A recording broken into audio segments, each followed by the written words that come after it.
culminates to this live training. That being said, if you're here today and you haven't had time to take any of the modules, that is totally okay. These are meant to be taken at your own pace, and so you can return back to them after today's training.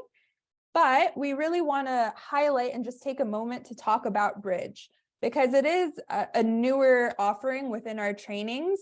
And so we want to make sure folks feel comfortable and understand what it is. So it's a learning software where you log in and you take mini courses, again, at your own pace, and you can refer back to them. So if you're looking at the screenshot and you're like, none of these things look remotely familiar to me, but I want to be able to take these courses to learn more about focus groups or surveys, please feel free to reach out to our team email address, specifically pertaining to Bridge things. So that's sccbridge@homebasedccc.org, and I'll put that in the chat later on.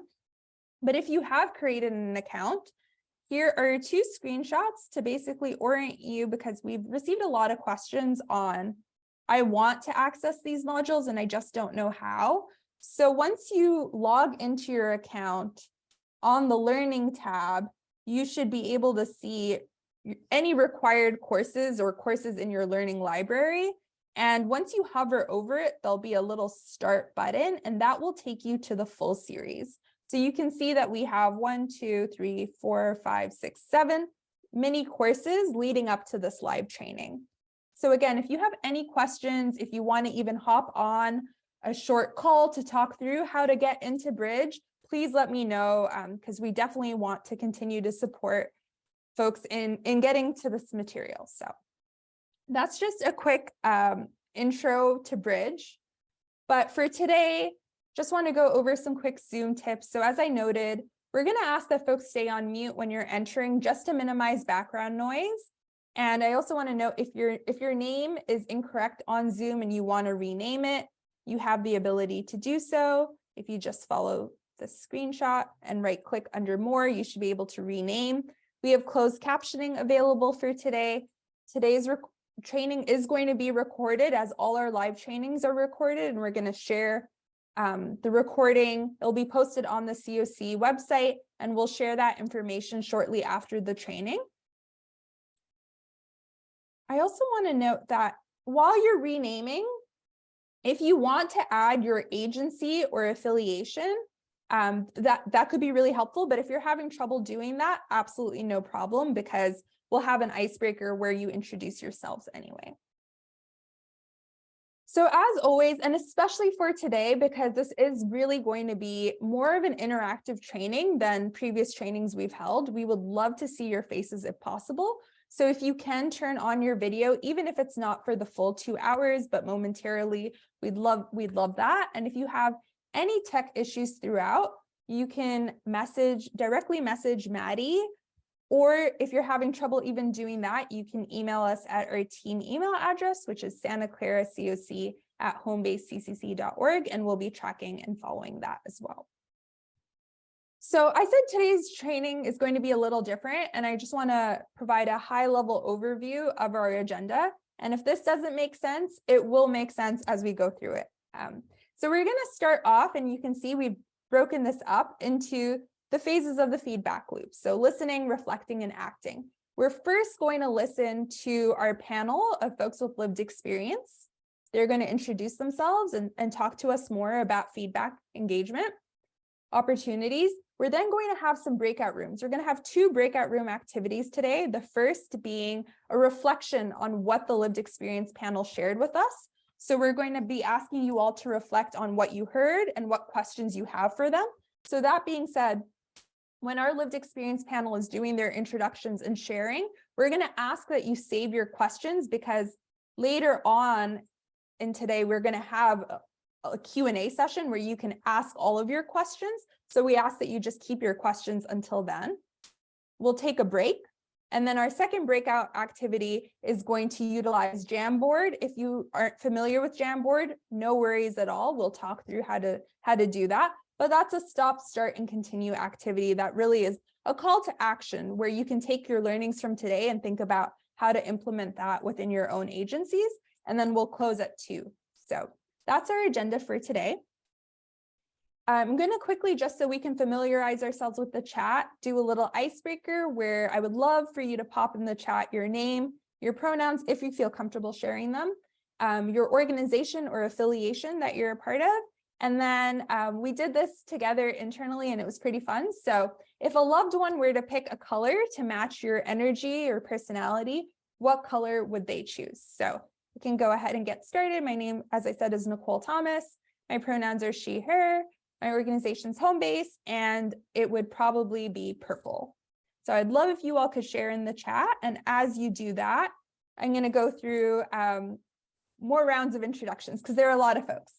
So along with me, we have a few other home basers today who will be supporting facilitating breakout rooms or taking notes for some of our facilitators. So that includes Carla, Maddie, Max, Sasha, and Joy. So you might see them in one of your breakout rooms.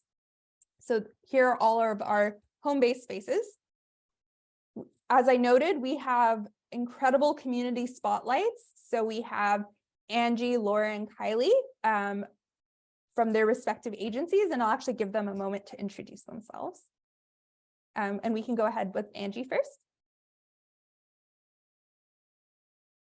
Hi, everyone. I'm Angie. I'm the Director of Quality Improvement at Abode, and I'm excited to be here. And my pronouns are she, her. Thank you. Thanks, Angie. Laura? Hi, everybody. I'm Laura Foster. I'm the Division Director of Research, Analysis, and Impact at the Wilson Center. My pronouns are she, her. And Kylie. Hey everyone, my name's Kylie. I oversee advocacy and public policy at West Valley Community Services. So I work closely with our Lived Experience Advisory Committee, and I'm excited to be here. Thank you all. So as I noted, they are embedded within the modules, and today we also have been compiling questions folks had for them after watching their recordings. So we will have them to share their expertise during our Q&A session as well, and they will be facilitating some of our breakout rooms. And then we have our panel with lived experience. And so we're going to now get started with our panel. So I will be asking each of them to introduce themselves as well as answer a few questions for us. So starting with Thomas, can you introduce yourself and then also share a little bit about how you think providers can do a better job engaging clients in feedback opportunities and what authentic power sharing looks like for programs serving individuals who are experiencing homelessness? Sure. Thank you for allowing me to be here. My name is Thomas Knight. I am the current board chair of the Lived Experience Advisory Board here in Santa Clara County. I have lived experience of homelessness, incarceration, and mental health.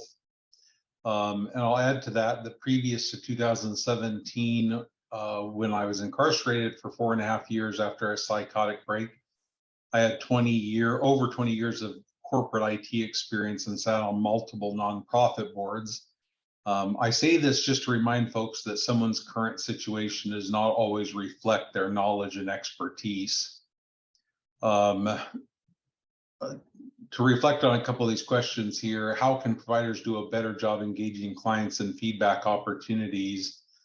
I'd say a few things. One, I would say not to present feedback opportunities as a survey. Have a conversation with people.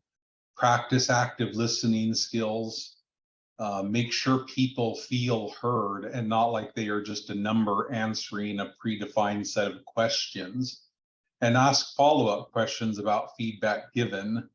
You really want to fully utilize their knowledge and experiences and what they are speaking about. What does authentic power sharing look like for programs serving individuals experiencing homelessness, if I can speak today? I want to say allow individuals to take part in making decisions about policies and procedures.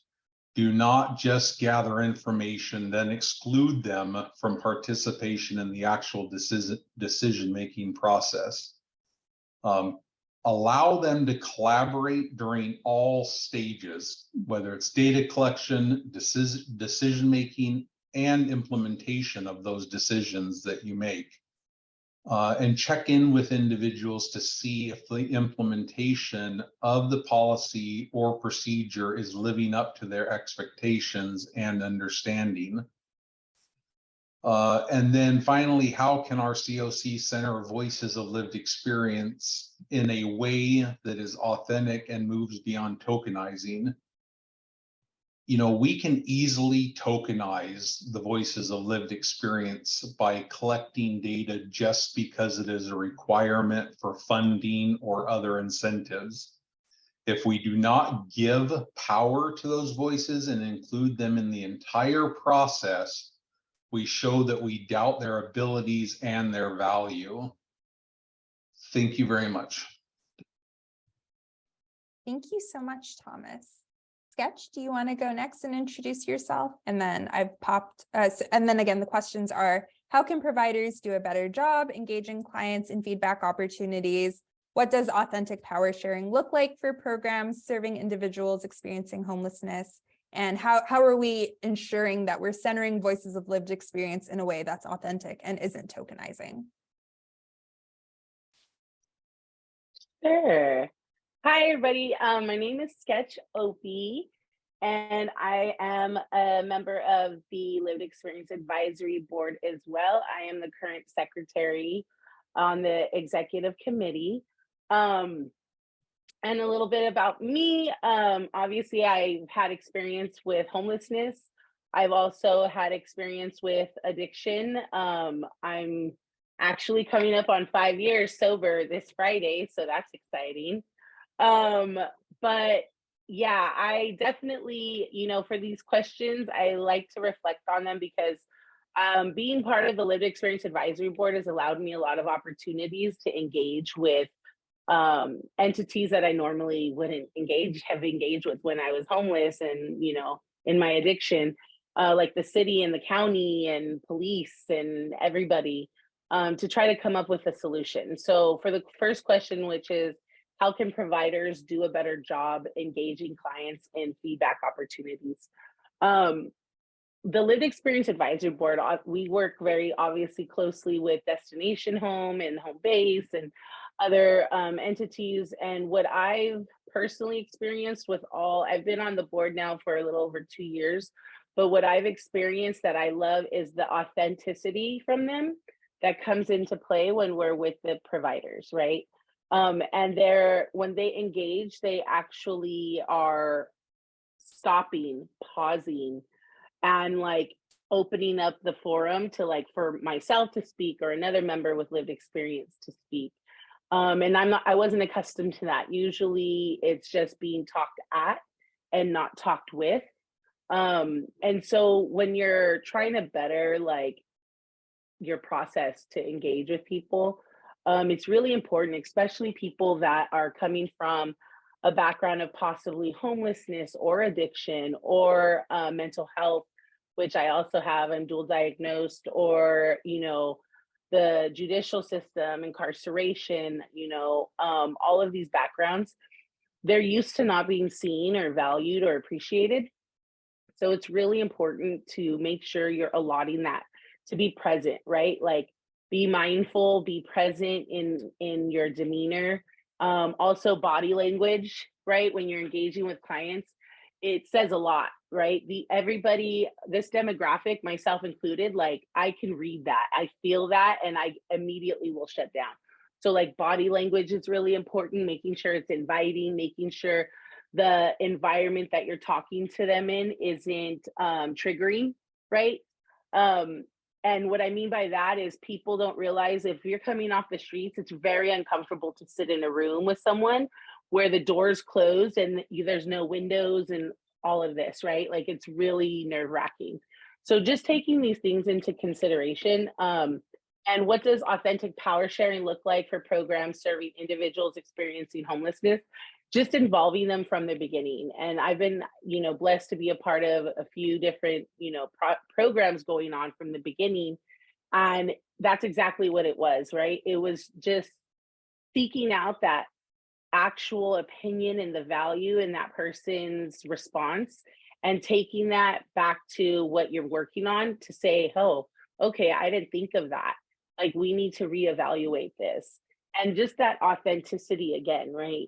It's really obvious when you're being just told, okay, we're doing this here, just show up because of that tokenizing, right? Like, just show up, we want your face on it, right? And it's a different thing when you're a part of it and feeling a part of. It's really important for people with this type of background. That's something that has kept me so passionate about the work that we do, because I know, like, the people actually have shown me, because a lot of people have trust issues from this background. So a lot of people have shown me that I can trust them because they actually take what I say and they value it and they work with that, like, because they had never thought of that before. And for how can our CoC center voices of lived experience in a way that's authentic and moves beyond tokenizing? For this, I would simply say, like, and it's something that we've talked about before, is the CoC, I would love to see more actual seats with members with lived experience on it. Because it's one thing to listen to everything, but to actually have a vote and a say in the CoC, it's going to be where you're going to really see change from the people that actually went through it, that are either still going through it or on the other side of it, to be able to advocate and actually have a vote. So that's all I have. Thank you so much, Sketch. And Jocelyn, do you want to go ahead and introduce yourself? And would it be helpful for me to repeat the questions, or do you have them? I have them pulled up right here. Okay. So hello, everybody. My name is Jocelyn Arenas. I use pronouns she, her. And I'm here today as a member of the Santa Clara County Youth Action Board. I have lived experience of homelessness, being in like transitional housing placements. And I also, God, it feels so weird because, like, I know I've said it, but like I haven't really said it to like a group of people. But you know what? Sketch just said it. So I'm like, okay, I can say it because this is like a safe place, right? So I also have like an addiction background from like when I was a lot younger. God, that feels so weird to say. Sorry. But yeah, okay, so I can get started. How can providers do a better job engaging clients in feedback opportunities? I really like Thomas's answer to this question, because every time like I see this question and I hear this question, like my mind does automatically go to like the surveys and thinking, well, like if they're gonna send out surveys, they should follow up and like making sure that they're actually making change with the surveys, that the surveys not just to collect data. But Thomas's answer, I feel like really changed what my answer was going to be. And I feel like, yeah, you know, it should be more like face-to-face engagement and like connecting with people, especially like when you're in like working in programs. If like you engage with the person and like you connect with them, it makes you more likely to help them, I feel like, versus like reading their feedback on a survey. It's just like a name on a screen. You can't put a face to it and you don't have a connection to them. But like once you have that face-to-face engagement, I feel like it really connects you and makes you more motivated. And I feel like doing outreach, honestly, and like meeting people and talking to people and having that face-to-face engagement made me more like wanting to help other people. So I think that I would just really second what Thomas said for this first one. And then for authentic power sharing, yeah, I would say the same, like just making sure that they're involved, like well, that the individuals with lived experience are involved every step of the way, and that their voices are really heard. This kind of connects to like what Sketch was saying, like about the tokenizing.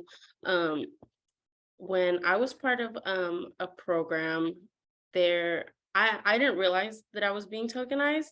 You know, like I signed the papers, they say, oh, we need to take a picture of you for like our program so that like we have like an ID on you. And just a couple weeks ago, like I don't know, I was being weird. I searched my name up on Google and I find a picture of me on this organization that I had never heard of ever. And they put a quote under my name that I never said. And I was so confused. And I actually talked to Dante from Raising the Bar, and he was like, well, you signed that paper, like they're able to use that photo for like anything, and like you have to read the fine print. And so I'm just thinking of like people who go into programs and people who commit to things, and like they sign the paper, not everybody reads the fine print. So I think it's important to always have like, if you can't, like, because me at that time, I was not able to advocate for myself. And even now, I do not want to like confront them like, hey, why are you guys using my picture? But I think it's important that like somebody's there to take the person of lived experiences side, because like for me, I didn't have anybody there to like tell me this is what you're signing, this is what can happen, and they're going to use you, and they're going to say that you said stuff that you didn't say. So I think just giving them the resources to learn like how to advocate for themselves, or having somebody advocate for them. And how can the CoC center voices of lived experience in a way that's authentic and moves beyond tokenizing? I think, yeah, involving more people with lived experience to like the CoC board, like putting more people who have been impacted to like the decision-making table. I think that's going to be like the most important. So I think that the CoC does have like a lived experience seat, and then like they have the youth and young adult seat. And I think that those seats are really important, but I think also letting other people with lived experience join those other seats, not just having a seat specifically for 1 or 2 people that have lived experience, but opening it up so that more people can get other seats. Thanks, Jocelyn. I wanted to provide a moment or two in case any of our panelists wanted to react and add based on what they heard from other panelists. And then if not, we can also move forward, but just want to provide that space.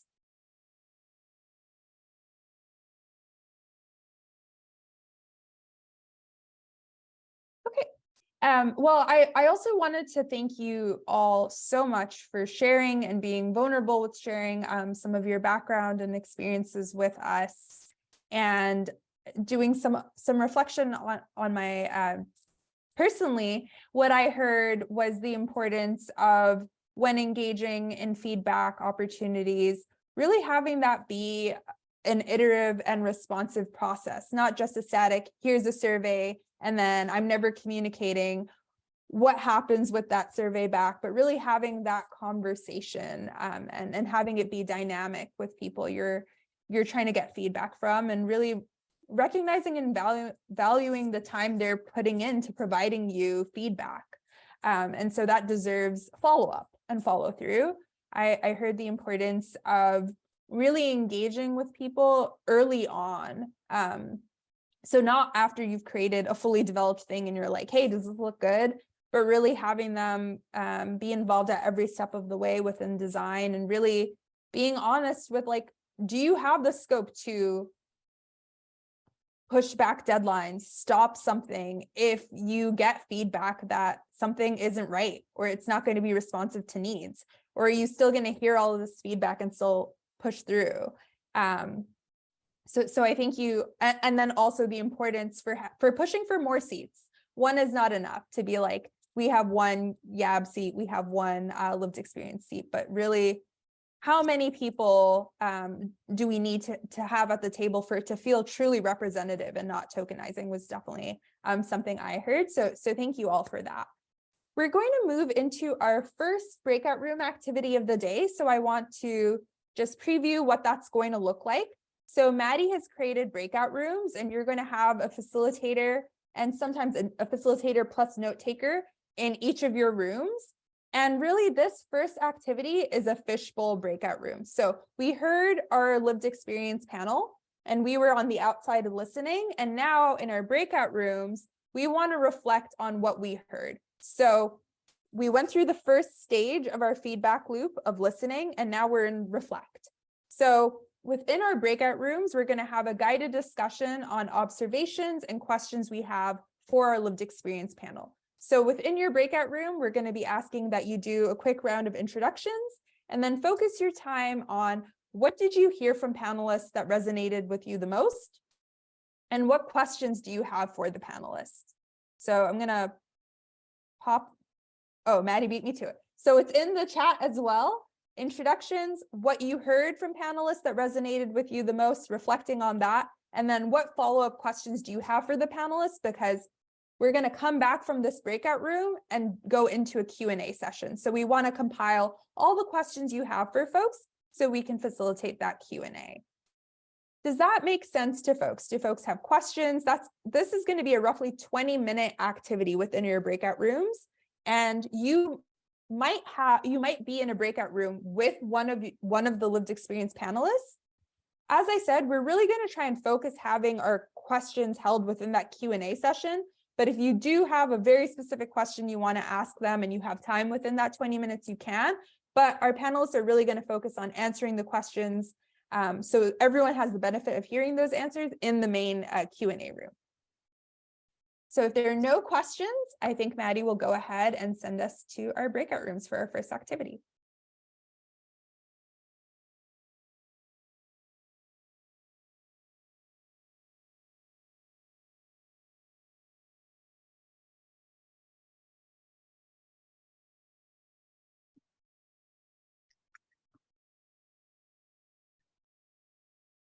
Okay, I was having a little bit of trouble pairing you folks. So Lee, and then something that just shows up as iPhone for me. So Lee, do you want to go first? Can you tell me a little bit about yourself so I can put you in the right breakout room?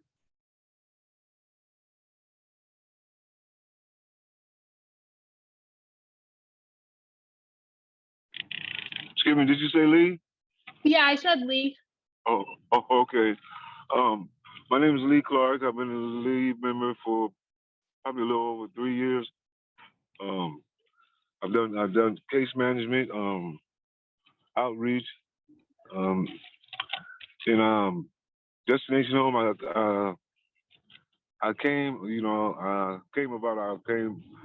through destination home. I worked there for a year, then PATH for a year and a half, and with Life Moves for a few months.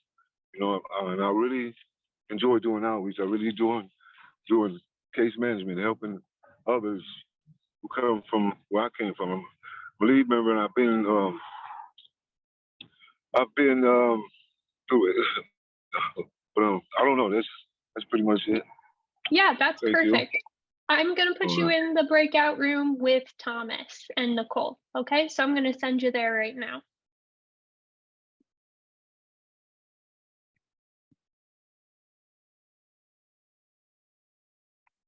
Should pop up on your screen asking you if you want to join the breakout room. Great. And then there's just one person left in here with me. I think you might be listening in from your phone. It just shows up as iPhone for me. Hello, can you hear me? Yeah, I can hear you. Hey, yeah, it doesn't show my name, Jarrell Harden. No, but I can change that for you. Oh, please. I had to log in. I was logged in on my laptop, and then I had to log in from my phone. I'm always having reception issues at my location. Oh, no worries. Okay, so it looks like you're gonna go into breakout room number 8. Let me send you there. Thank you.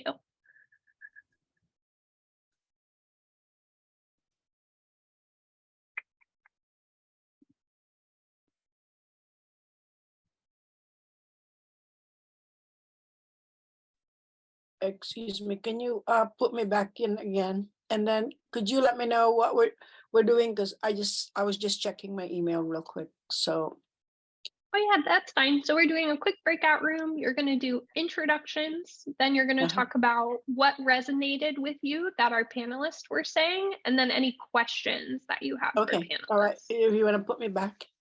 Yeah, I was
Hi, did you get kicked out again?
Leah, did you get kicked out?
Are we the only ones here? Because it said it was about to end. Yeah, I just closed the breakout rooms. Oh, okay. I think they'll have about 30 seconds to come back.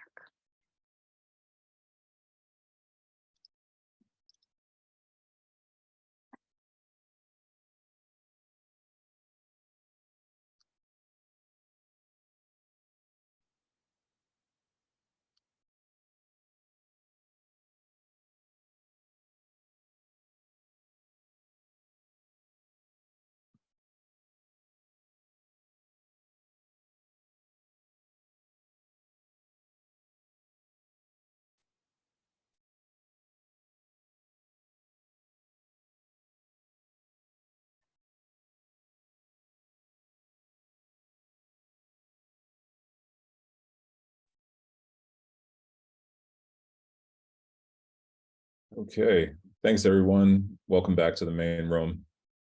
And for those of you who didn't get to meet me in the breakout room, my name is Max, he, him pronouns. You saw my headshot earlier in the slide deck. And it is now my job to run us through a bit of a question and answer session. So a little Q&A with our lived experience panelists who were speaking before we went into the breakout session. And this is just our way of wrapping up on the breakout rooms, the questions that we were all considering as we worked together. So for my part, I know that my breakout room had some questions, and I'm going to look to one of my colleagues who is dutifully combing through all of the questions from all, I think we had 9 breakout rooms, which is really cool. So these questions are from our breakout rooms, and they're directed to the lived experience panelists again, and thank you so much to the panelists. We'll try to spotlight you as you come off mute to answer these. So the first question is, how are conflicts between those with lived experience and those in institutionally deprived positions of power resolved? For example, how do we resolve conflict between the positions of lead members versus project directors? And it looks like this question was from Angie's group. I can. Yeah, Rachel, and I think if whoever typed it wanted to elaborate too on the question, because I know we had some good discussion. Hi, that was one of my questions. So just to be clear, so at this time, our lived experience advisory board doesn't have voting power over how different policies and procedures are implemented at our agency. So I was curious in these examples that were provided where people with lived experience do have have the ability to vote on these matters, and in situations where maybe someone's with lived experience have very different perspectives on how an organization can or should implement a particular policy, procedure, program, whatever, how that's dealt with in your guys' experience, because sharing power is a messy process. Well, I'll take a stab at that. I think at least for, the Santa Clara Lived Experience Advisory Board, we are first and foremost a development board, right? So, one of the big things that we really strive with all of our members is professional development and helping them to learn how to better utilize their voice, right? And how to better participate in conversations.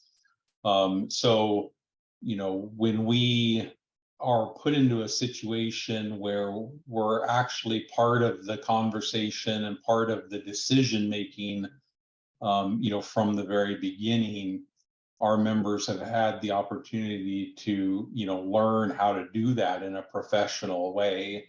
And, we don't often run into, in fact, I can't think of a situation where we really ran into some heated situation where there was a major disagreement that couldn't be worked through, right? It's just a matter of having that discussion. But it's also one of the reasons that we believe so wholeheartedly that, organizations that form their own lived experience groups of any kind, that board needs to have some amount of autonomy and some amount of power, so that they're not tokenized and their voices aren't lost in the situation. And that leads to that frustration, right? That's where the anger comes from, is when you are being heard, or you're being listened to but not really heard, right? Or you don't feel heard. And of course, if you don't feel like you have any power, then that's just going to get you frustrated.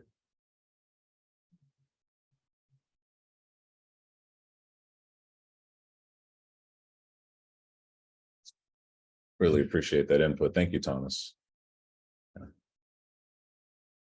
Power sharing is a delicate effort. I also want to extend this question out to the community spotlight folks as well. That would include Laura and Kylie and Angie. you're welcome to weigh in on this topic just the same. Well, my name's Angie, Director of Quality Improvement, and Abode recently formed a Lived Experience Advisory Board, and it's internally focused. And so that question came from our Rachel, who's our Lived Experience Advisory Board coordinator. And so we're really in the mode of trying to learn as much as we can to really give the LEAB just have an opportunity to have a significant voice and not be tokenized. And so this is really a learning opportunity from us. And as in the work of quality improvement, I now oversee our participant survey effort. And so it's been a really unique opportunity to present our participant survey effort to the Lived Experience Advisory Board. So since the LEAB just started this past June, it was the first project that we provided to the LEAB for input.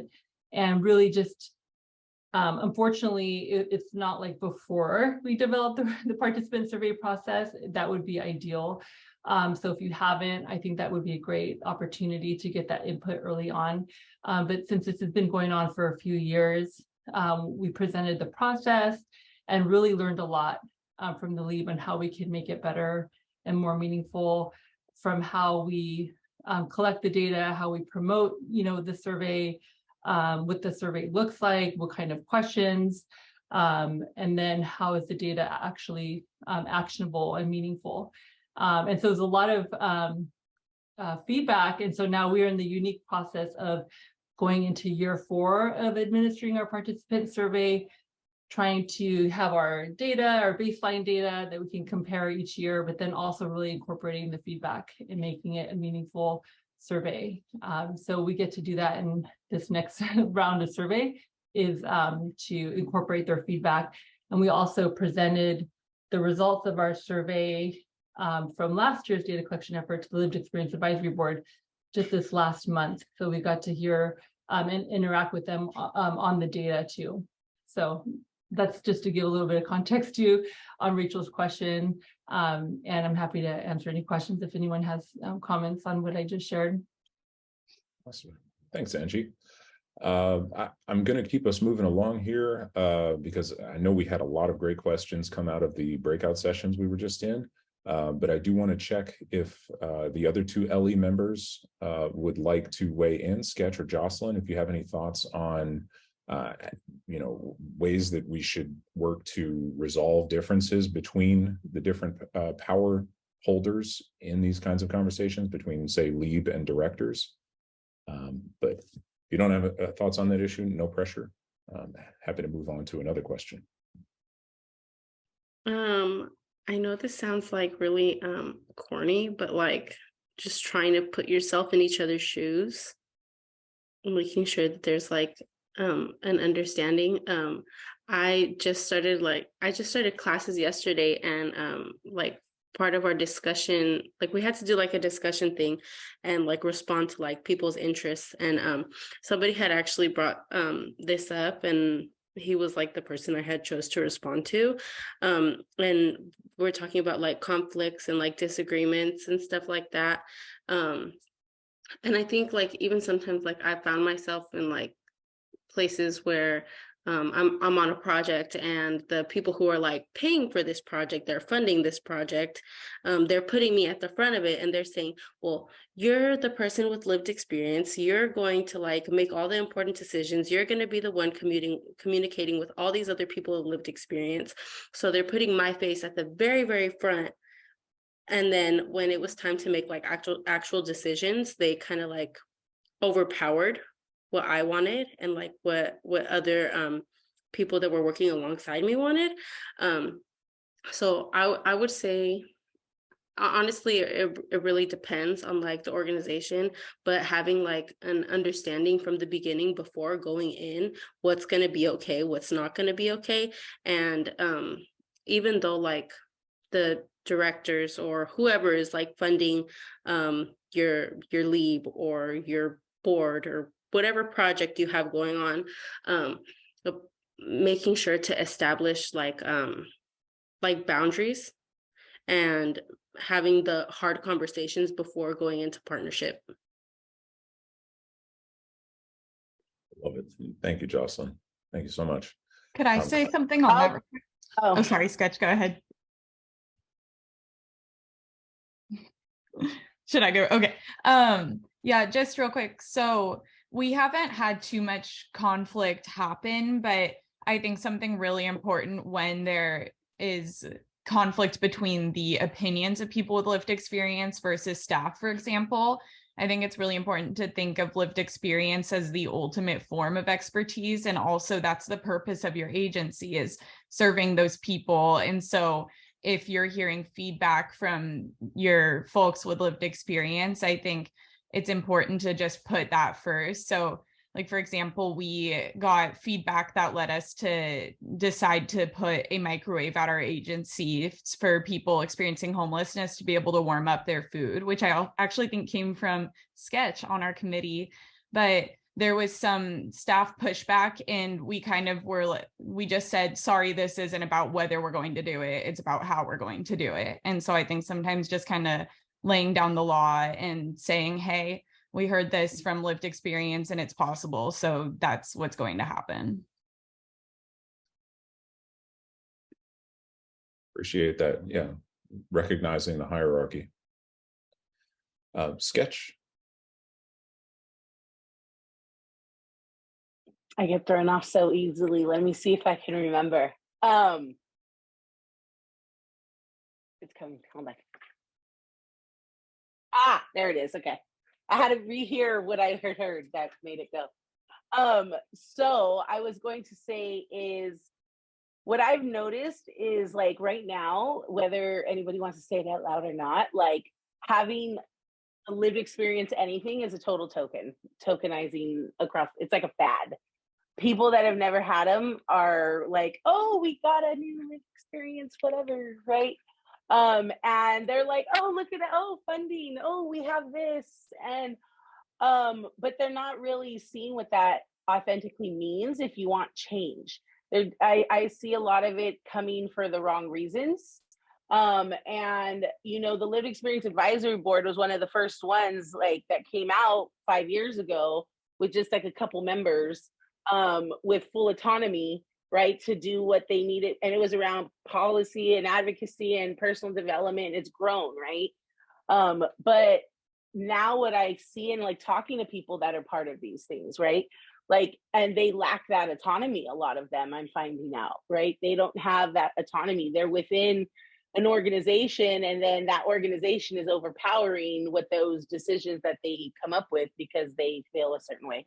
So in order to, like, alter this, what I feel would be really beneficial is to have some actual training done on in regards to, like, whether it's empathy training, open-mindedness, like, these things are things that some people don't think of, but being able to enter that, I'll just say playground, right?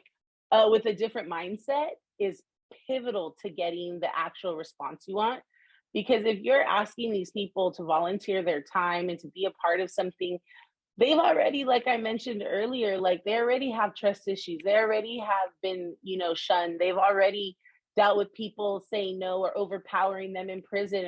If you're a woman, I was overpowered in other ways, right? Like, so when you go to speak and your voice is overpowered, that's a huge trigger. And it reverts them. It's like recidivism in the mind, right? In regards to reverting back to old behaviors. So I think it's really imperative for these providers and people who are trying to implement lived experience advisory anything, that they be held accountable and, like, for themselves to better prepare and to go into this with those fresh eyes and a different way of thinking, but to have some formal training, right? Like, in regards to you know, dealing with people lived experience, like, and, like, taking things to heart, like looking at trainings about body language, looking at trainings about active listening. Different things could take that into account, but also just the overall acceptance that, hey, maybe our way isn't the right way, right? Just because you've been doing it for X amount of years, maybe our way isn't the right way. just because it's been happening so long, it doesn't mean it's been the right or most efficient way to go about it. And so that on the other spectrum, I think is a plus side of having these lived experience anythings, but it's a really fine line. Like you get that input, but it's what you do with it, and it's going to make or break that lived experience board or committee or whatever you're calling it. Because if they're contributing and you're not actually taking it to heart, right? Like I'm on the lived experience advisory board, but like Kylie said, like I go with the lived experience advisory committee with West Valley Community Services, and I contribute there, right? And like they take that to heart, like they're passionate about what they do and they advocate also. And I love that, right? And so things like that, you have to, actual people need to feel heard, right? And I'm hearing a lot of lack in that because organizations are saying, hey, yeah, you're in charge, it's all you. And then when you come to them with, hey, this is what we came up with, they're like, okay, well, we appreciate that. However, we're going to go this way, right? And you're just like, why did I waste my time and effort? And you're going to really get people shutting down again. And people don't realize that vicious cycle you create when you shun them or shut them down and shut their voice down. They've already dealt with that most of their life. And so you're just re-triggering and you're going to recreate these, past traumas for them. And that's huge because we don't want to do that. We want to set up everybody for success, not for failure, whether it's emotionally, mentally, spiritually, physically. So yeah, that's all I have. Thank you so much, Sketch. You are pivoting perfectly into the next question, actually, that I wanted to put to the group, which is, we actually had a question in Carla's group. What should I do if I'm a provider and I see that my agency is tokenizing people? And I think you've done a great job of highlighting that risk, right? The disingenuousness of power sharing and then taking away the power as soon as somebody comes to you with a genuine concern. All of my speakers here, anyone who's interested to weigh in on this question, please.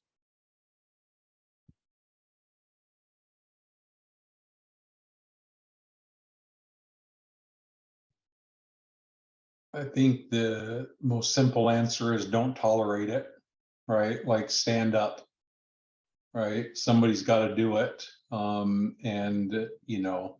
We're the ones that have to do it. Any person who is in this line of work, I hope that they're in it because they're passionate about helping people. And if that's the case, then you should never hesitate to step up and speak up if you see that type of thing, because it's only going to affect those that you're in this job to help.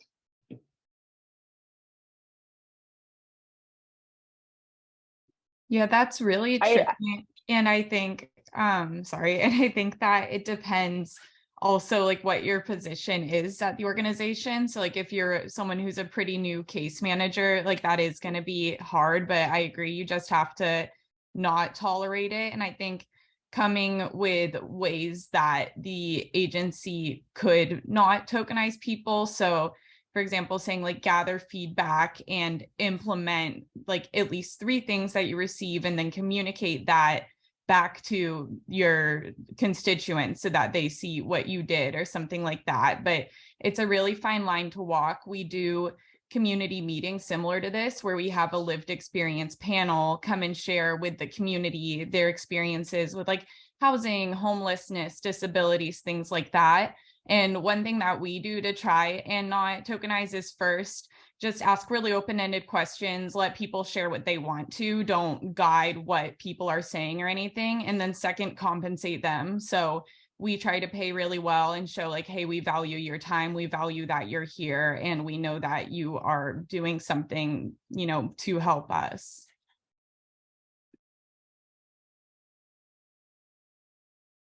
I was just going to say, I know I kind of touched on it without meaning to, but what I was going to say in regards to this, right, question, what should I do if I'm a provider and I see my agency tokenizing people? On the opposite end of like what I said, like trainings in regards for the providers, I think that if there are members or people of your organization that are interested in participating in like a lived experience entity within your agency, that they be provided some personal development, right, trainings, and some of them on advocacy, because then there's a less chance of that tokenizing, right? But a lot of them, like, they don't know how to properly, you know, engage in that forum. They know how to get aggressive. They know how to be like, this is a bunch of BS, or like, I'm out of here, and just leave instead of advocating. So allowing them like thanking them, like, thank you for your time. Thank you for being present. We, you know, we really want to know where you guys are coming from. And to help you, right, we want to offer some type of trainings on advocacy, or trainings on, like, I know I've done trainings with like Toastmasters, right? Like how to speak and how to get my point across in an efficient manner, and key words and how to go about that, right? Whatever works for them, whether it's making a list, but then that tokenizing, they're going to be able to see it, not like it, and instead of just reacting to it, properly process it and hopefully advocate for themselves, right? Like on the Lived Experience Advisory Board, we advocate like a mother all the time, right? Like that ain't gonna happen here. And that's not a problem, but that's not the case for everyone, right? Not everybody has that personality. And like I said, I can't stress enough, people don't realize if you don't have that trauma of being homeless, it's a unique trauma that they've even done studies, and it's affiliated with, like, if you've been to war, literally. Like, it's the exact same almost trauma reactions that people have. And it's huge, huge triggers to be not heard for people when that is what happened to them out there, as well as incarceration, as well as in their mind if they have mental illness, right? And maybe now they're medicated, but then now they're being shut out. And I can't stress enough how important it is to give them a voice, right? And to help them, whether it's in personal development or coaching, to spend that time so that they can advocate for themselves if they feel like something, you know, is happening that they're not agreeing with. So I just wanted to add that. Awesome. Thank you, Sketch. Love it. Oh, Laura? Yeah.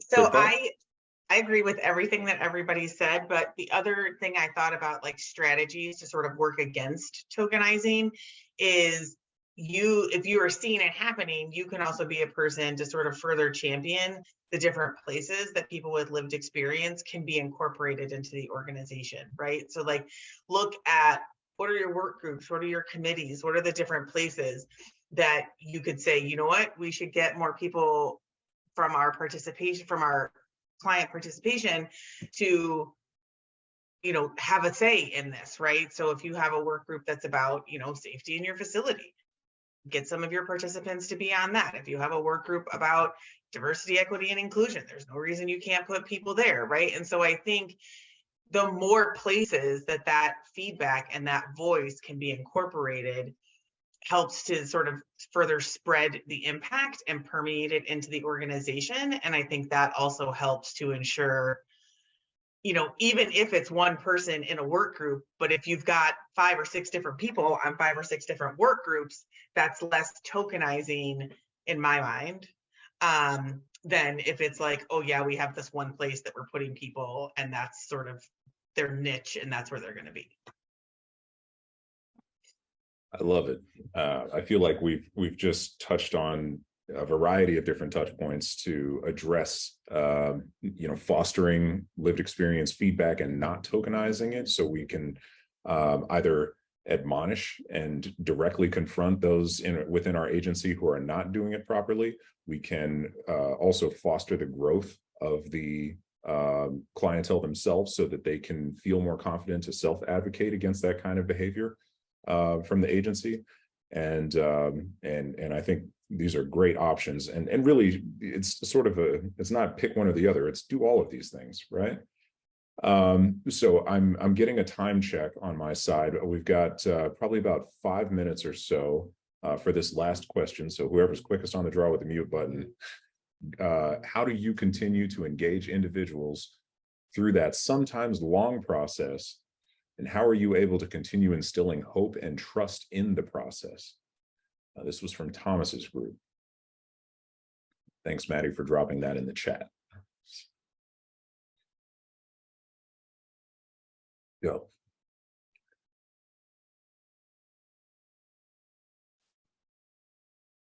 I'm gonna jump in.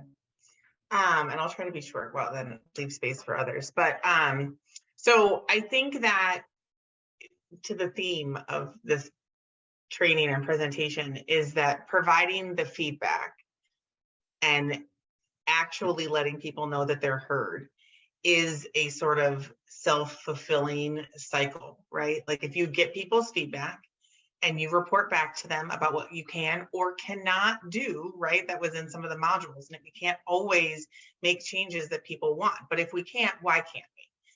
And I think giving that feedback back to people to let them know that we asked you for information, we heard you, this is what we're gonna do or not do with it, that in and of itself feeds the process, because then people are going to be more likely to keep giving you information if they actually think it's not just being, you know, tucked off in a drawer somewhere, nothing to be done with. So I think that's one strategy, is completing these feedback loops is furthering the process. I'm going to be totally rigorously honest, because that's the kind of life I live today, and go with it don't matter how long the process is or how many things. If there's an incentive, people are going to stay. And that's how I got on board with a lot of the stuff I did. It was just like, I remember that program I discussed that in my group, right? Creating this program we did to eliminate barriers over the past 2 years. And it started with just like this info session on tech. And I was like, I don't know anything about technology. And then she's like presenting it at our lived experience general board meeting. And I was like, I'm not going to go to that. It's like an hour and a half. Ew, I don't even like technology. And I'm going off. And then she's like, and we'll provide you a gift card. I'm like, I'm there. I love technology. I'm going to show up. What time? Should I get there early? And then I was there. And then there was like multiple days. I was like, can I come again? And they're like, sure, if you want. I was like, do I get another gift card if I do? And then she's like, yeah, okay. I was like, I'm there. Right. And then the next one, and it was like a busy schedule. And I was like, man, I got stuff I can't be helping. So the gift card this time is going to be this much. I'm like, I'll make time. I'm going to put it on my calendar right now. And I kept going, and that's the truth. Right. And so I'm just saying that because if you want people to show up however long it takes, incentives are huge. And then it's what they walk into. So if they walk in and they're just being ignored, gift card or not, I wouldn't have came back, because I'd be like, this is them. But if you're engaging, like put the empower them. And you could do that over Zoom. We met over Zoom. Like, be like, so here's the question, guys, like, what do you have to say? And be engaging with it. So when I went that first one, the second one, they even asked me, they're like, hey, do you want to like maybe kind of slightly facilitate to get people engaged? I'm like, I'm all over that. And like, nobody wanted to talk. And I was like, well, I will. And I started going off. I was like, come on, guys, you. And they're like, yeah, actually, that's true. And like, we got that thing going, right? So like just being engaging and like having, even if you have somebody in mind that has that personality, to be able to just get people out of their shell. That's like, everybody is always like, oh, like, I don't know. It's never been me. Go figure. But point is incentives and engagement, and like just getting somebody in there to make them feel comfortable, like one of their own. That would be very helpful. Sketch, I'm glad you said it, because the stipends thing is so real. And I've noticed a very, very big difference between the meetings that we host where we offer $25 versus the ones that we don't. But what I found is that it's not like people come and just sit there, they engage a ton. And so I think that a part of it's just about valuing their time. Like, we have staff there and they're all getting paid about that amount or more to be there. And then also like it gets them there in the first place. And then once they're there, it's like, oh, this is a super cool conversation, that sort of thing. And then also I think knowing what kind of incentives are good. Like, I just led this action with a couple of people in Los Gatos for people experiencing homelessness. And I was saying, hey, like, come do this at 7, and they're all not sure. And I was like, hot dinner at 6. And there was just a huge crowd. And so I think getting people there is like, that's a really, really great way to make it happen. And I don't think that it's inauthentic, like no matter what, you're giving like money and food to people who need it. And that's a super cool thing to do regardless.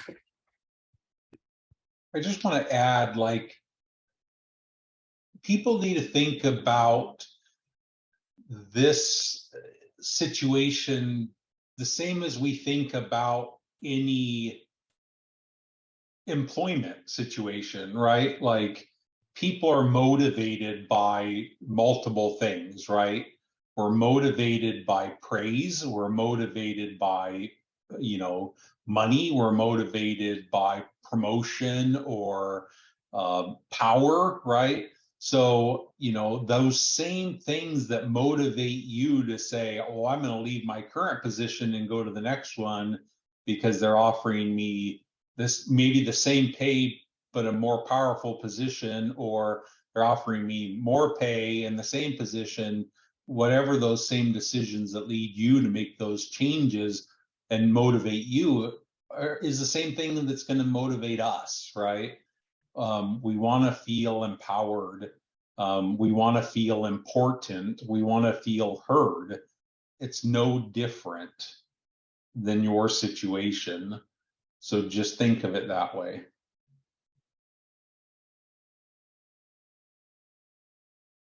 Thank you all so much.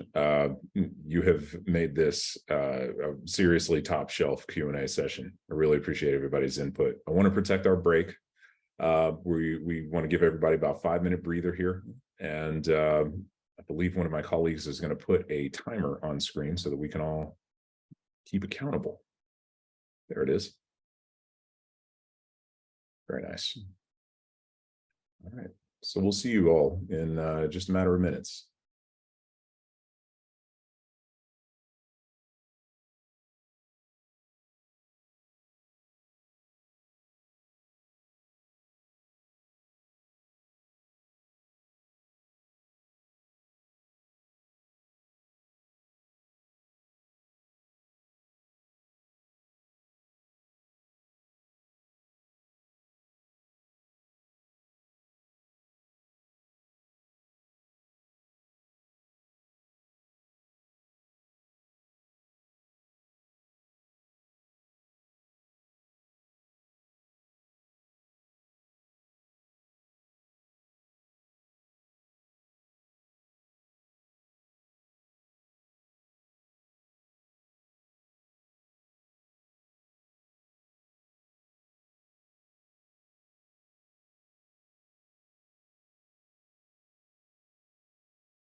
All right, welcome back, everybody. That was 5 minutes. It felt like fewer, but it was 5. I saw the counter. All right. Give just another couple seconds for folks to get back because I'm about to give you all some instructions. Then you won't have to listen to me anymore. I promise. I feel like I've been doing a lot of talking. I haven't seen my giant face on your Zoom screen too. All right. Welcome back, everybody. I presume everybody's back to their computer or device at this point. In this next activity, we're about to head back to breakout rooms. You're going to see the same familiar faces from the previous breakout room. And this time we're going to be using a tool a little different from last time. Some of you may be familiar with something called Jamboard. So I'm going to put it up on screen here so you can see what I'm talking about. And Nicole is dropping the link so that you can access the Jamboard yourself. So this is a collaborative tool. It's basically like a shared whiteboard, if you will. And what we're going to do is called the start, stop, continue activity. So the idea here is, as a group, we're going to ask ourselves each of these questions individually. First, big or small, what is an action you can take immediately to improve your program's participant feedback opportunities? You'll put sticky notes in with your ideas on that item. And over here, I'm showing on my screen, there's a little sticky note icon. So you can click on that, you can select a fun color, and then you can say whatever your idea is for that item. And then you'll just click and drag that into the appropriate spot on the Jamboard. Then you'll ask yourselves the stop question, big or small, what is a current practice you can stop that is preventing authentic power sharing in a program's participant feedback opportunities? And then continue, what are some effective practices already underway at your program to expand participant feedback opportunities that you should continue? So you'll see every breakout room is going to have its own Jamboard. For instance, those of you with me in breakout room 3, we're going to have to flip over a couple of times until you see group 3 and my name down here in the bottom left corner. Again, there's a different Jamboard for every group. So that's how this works. There will be more instructions for you from your group facilitators when you get into the breakout sessions. And with that, I think we are ready. We are go for launch.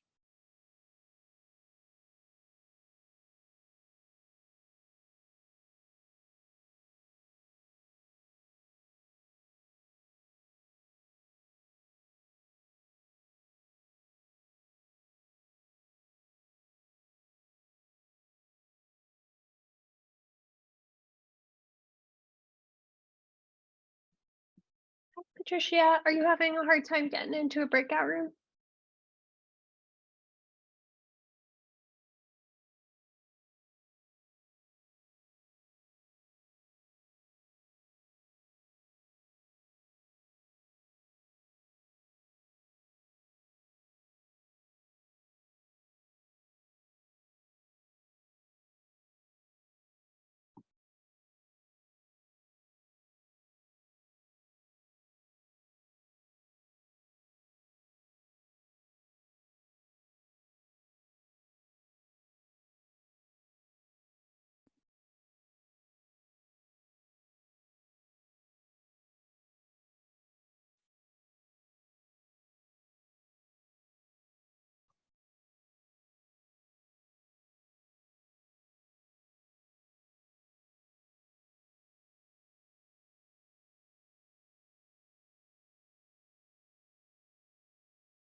Hey guys, I just step out for a quick second. What did I miss?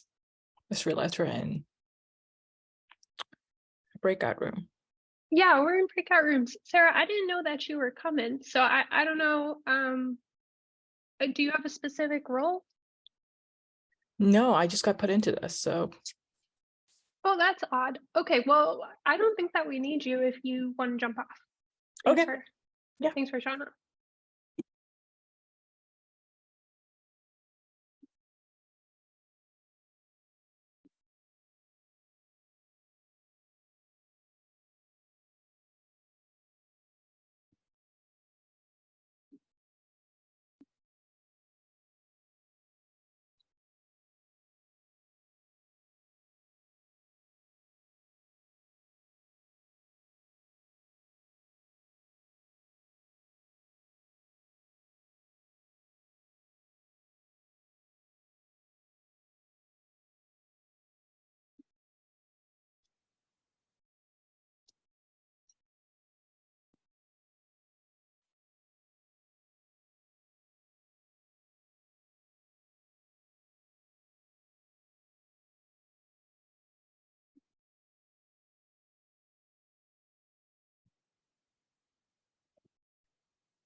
Hi, did you get kicked out of your breakout room?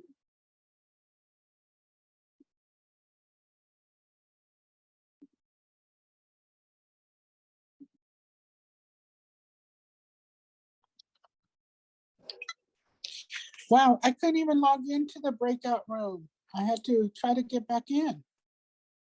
Okay, let me try to move you. Do you remember which breakout room you were in? I believe it was 4. Was it with Kylie? No, Was it with Jocelyn? no. Maybe Carla? Was I in 3 then? Oh my gosh, I can't even remember. I'm so sorry. No, that's okay. Are you a healthcare Well, provider? no, DB. So I was with DV, Max. yeah, there you go. Sorry. Okay, yeah, let me try to move you there.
recorded.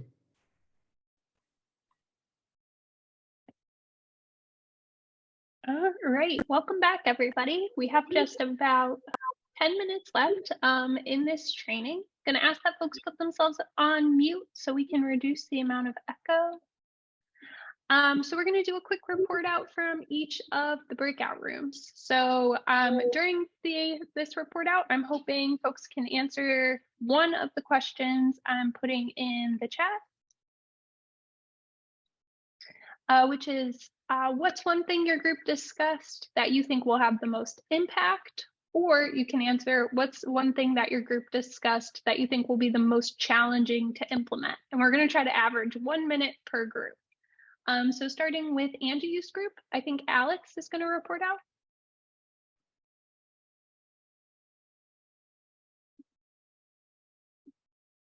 Alex, you're still muted. Hey.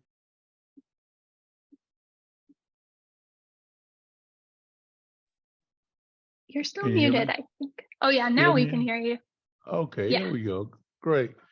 Okay, so we talked about, well, basically, what can you start? What can organizations start doing? And we put up here on the Jamboard, one of the things organizations can start doing is allowing their heart to be involved instead of just going for head knowledge and acting like that's not a person in front of you that needs help. Focus on a focus group to get input on the surveys when you're getting the feedback. Have a focus group on it. One of the other things that is have a work group, develop a work group to discuss the feedback that you get from the participants and how to implement. Let them be involved in making the change in the different and how they see the change should be made or whatever adjustments that they're coming up with. So that's very important, is to continue to keep the individuals, allow the individuals to be involved. That's the key. Great. Thank you so much, Alex. We're now going to have Max's group report out, and I think it's going to be Raven. Hello. So in our group, we were talking about how we think it would improve the programs a lot if we were able to provide like surveys from unbiased sources. So maybe like other employees or case managers that don't work directly with the client. So that way we can get more of like an honest response and get like real feedback. Just kind of eliminating those pressures of that direct client relationship that could happen. I think we all kind of were thinking it would definitely improve the feedback that we would get. Thanks, Raven. Next up is Jocelyn's group, and I think Laura is going to report out. Hey everybody, so I'm going to report on the thing that we thought was going to be most challenging, just to sort of balance out what people are sharing. And so we were feeling like the thing that would be most challenging is to sort of stop the process of making people with lived experience feeling like they don't have a voice or that it's unintended what you're trying to do.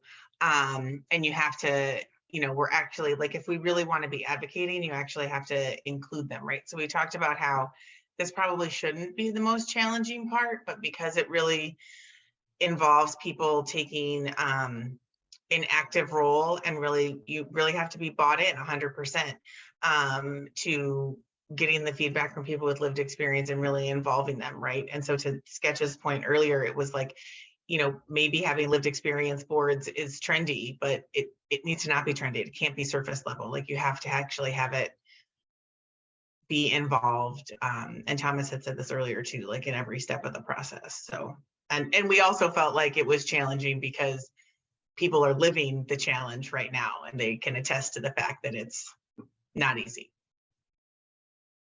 Thanks, Laura. For our next group, I think Ingrid is going to report out. Yep. Yes. I think overall, what I wanted to take away is that there was already a lot of buy-in from the people in my group. So it was really about like what are the things that we'll continue to do or lessons learned that we wish to do. And what I took away as a person just listening to the others speak was this deep appreciation for lived experience and really like this humanistic speak about like what not talking to them about as clients but as members or as partners. So I think I'm answering your first question, which is like what do we think is going to make the most impact, and while we answered things like we're going to engage people who we have engaged, we're going to stop calling on the same people, we're going to start incentivizing, we're going to continue to make sure that we exchange power. Really what I took away from the conversation was this desire to also connect on a level of lived experience that doesn't necessarily have to be contrived or like I have to be homeless so therefore that's the only way I can connect with you, but really I'm a human and I'm not just your case manager, so I'm going to connect with you with simple things like, one example was, as a person with mental health issues, I completely understand how difficult it is. Let me know if you need some accommodations, and just really knowing that like we can step away sometimes from what some of our education has told us about really not connecting with clients in that way or members or consumers or whatever you choose to call them. So I think those are the bigger takeaways from our general group that will carry forth in our independent agencies and our work that we're doing. Thanks, Ingrid. Carla, are you up? Yes, thank you. So our group talked a lot about the challenge of balancing having a way to seek feedback that still maintains a person is still anonymous, but also is low barrier, especially with technology. Folks talked about how their clients maybe, may have difficulties accessing something that might be online or on the computer. And so how important that is and how challenging that could be to figure out a way to proactively seek that feedback. Thanks, Carla. Nicole? Thanks. So my group talked about what would be one of the things that would be most impactful is something that's come up a few times throughout today's training, which is really resisting jumping on that trend of lived experience.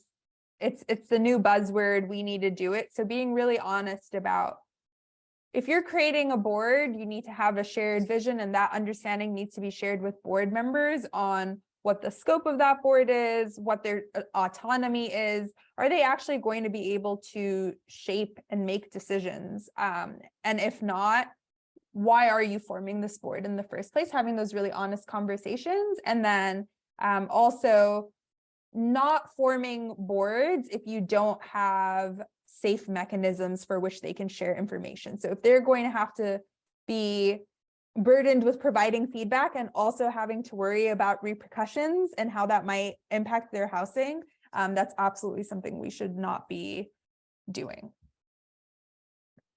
Thanks, Nicole. And last but not least, Sketch, do you want to report out for your group? It's okay if not. I know, I totally forgot to ask if somebody wanted to report out. I was like, we were just going till the end. I don't know if Sonia wanted to for us. Okay, I can say a little bit. The thing I got from our thing is for clients is when you have them in your office, don't have a cluttered office. I think that's the best word for it. Ask the client, do you feel comfortable with opening shades? Or sometimes they have, claustrophobic, or I don't have the opportunity to go outside, but go outside and sit outside and talk. Just have that ability to move around and get the trustworthiness of your clients. So go ahead, Sketch, you can finish rest.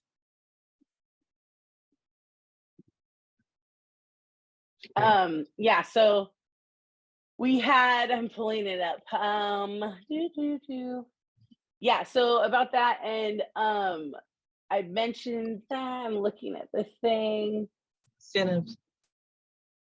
Yeah, having following up with people and like giving them the feedback that they participated in, and like just like, you know, thanking them for their time, thanking them for their input, the incentives, obviously, as mentioned. But on top of just the incentive piece, because it's like, ooh, what do I get? But it also shows respect to the client, right? Because you're respecting their time, you're valuing their input, their time and expertise. And that'll keep them coming back like long term if this is like a project or if it's something that's taking a long time.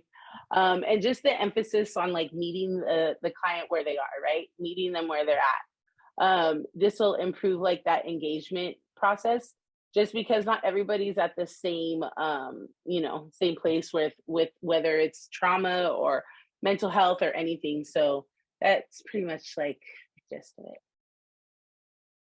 Thank you both. All right, I know we are just about at time, so I'm going to turn it over to Nicole to wrap us up. Yes, thank you. I really want to respect folks' time and as close to on time as possible. So just thank you all so much for attending our training today. Special huge thank you to our community spotlights. So thank you, Angie, Laura, Kylie, and then our lived experience panel. Thank you so much, Thomas, Sketch, and Jocelyn.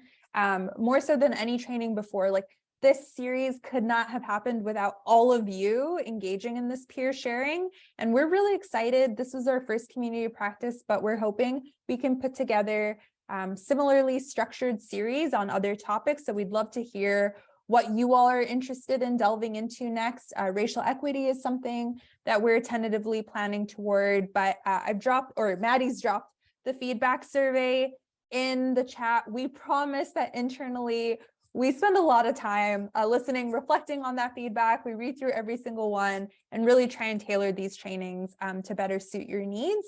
So thank you all so much, and I hope you join us for our next one. And we will share the recording and the feedback form as well by email. So thank you all. Thank you. Take care, y'all.